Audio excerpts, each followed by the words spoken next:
La première étape pour arrêter de gâcher votre temps, c'est de voir la situation telle qu'elle est. Les femmes qui ne sont pas intéressées envoient toujours des signaux. Il suffit d'ouvrir les yeux. Elle vous traite comme son meilleur pote. C'est le grand classique de la friend zone.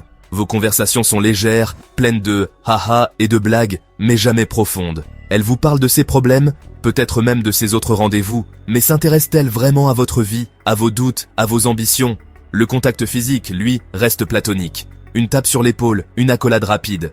S'il n'y a aucune évolution vers une intimité, que ce soit physique ou émotionnelle, si elle n'est jamais vulnérable avec vous, alors vous n'êtes pas son futur partenaire. Vous êtes son confident de passage. Ses paroles ne collent pas avec ses actions. Elle vous dit « Tu me manques », mais ne propose jamais de vous voir. Elle lance un « J'aimerais trop qu'on se voit bientôt », mais annule toujours au dernier moment avec la première excuse venue. C'est simple. Une femme intéressée crée des occasions pour être avec vous.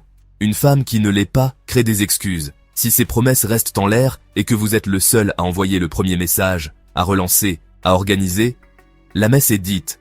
Une relation, ça se construit à deux. L'irrégularité et les longs silences. Si elle peut disparaître des jours, voire des semaines, et revenir comme une fleur, méfiance. Une personne qui est vraiment intéressée cherche à garder le contact. Faites le test. Arrêtez d'envoyer des messages. Si la conversation meurt, c'est que vous étiez le seul à la maintenir en vie. Dans le jeu des rencontres d'aujourd'hui, une absence de contact régulier signifie souvent qu'elle est occupée ailleurs. Ne vous mentez pas. Si elle n'est pas claire, partez du principe que vous n'êtes pas sa priorité. Le corps, lui, ne ment jamais. Si elle recule quand vous vous approchez, se tend au moindre contact ou détourne le regard, c'est un signe qui en dit long. La fameuse phrase « je n'embrasse pas le premier soir » peut souvent vouloir dire « je ne t'embrasserai jamais ». Pareil pour la curiosité. Si elle ne vous pose jamais de questions sur vous, votre passé, vos passions, c'est que votre monde ne l'intéresse pas. Et l'absence de curiosité est l'un des plus grands tue-l'amour qui existent. Les 5 actions pour reprendre le contrôle. Identifier les signes, c'est bien. Agir, c'est beaucoup mieux. Voici comment sortir de ce rôle d'attentiste et enfin investir en vous.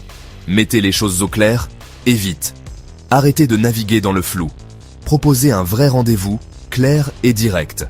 Si elle refuse sans proposer une autre date, si elle reste vague, n'insistez pas. Votre but n'est pas de la convaincre. C'est de voir si l'intérêt est mutuel.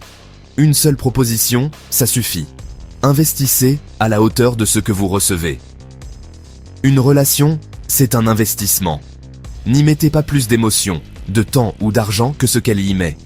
Si vous en êtes à 3 dîners payés, sans même un baiser passionné en retour, vous ne construisez rien, vous êtes juste un sponsor. Soyez le videur de votre propre vie. Si l'autre ne fait aucun effort, la porte reste fermée. Prenez de la distance pour créer le manque. Si son intérêt est tiède, la pire chose à faire est de redoubler d'efforts. Au contraire, faites un pas en arrière. Réduisez la fréquence de vos messages. Soyez occupé à vivre votre vie. 2 options. Soit cet espace va créer un manque et raviver son intérêt, soit il va confirmer son désintérêt total. Dans les 2 cas, vous êtes gagnant. Fixez vos propres règles du jeu. Sachez ce que vous voulez et surtout, ce que vous n'acceptez plus. Refusez d'être une option de dernière minute ou une épaule sur laquelle pleurer. Exprimez vos attentes, calmement mais fermement. Un homme qui a des standards est un homme qui se respecte. Et le respect de soi, c'est terriblement attirant. Acceptez de lâcher prise sans faire de scène. Si vous avez suivi ces conseils et que rien ne bouge, il est temps de partir. Pas besoin d'une grande confrontation ou d'un pavé d'adieu. Disparaissez. Votre temps est votre bien le plus précieux. En arrêtant de le donner à quelqu'un qui n'en veut pas, vous le rendez disponible pour vos propres projets. Et pour la personne qui un jour saura voir votre vraie valeur. C'est la complicité, le respect et un désir partagé. Tout le reste, ce sont des miettes. Dès aujourd'hui, soyez le patron de votre cœur. Arrêtez de courir après celles qui vous ignorent. Reconcentrez-vous sur votre mission, votre sport, vos ambitions. Devenez un homme complet et intéressant, et la question de savoir si vous perdez votre temps ne se posera plus. Les bonnes personnes viendront à vous, tout simplement.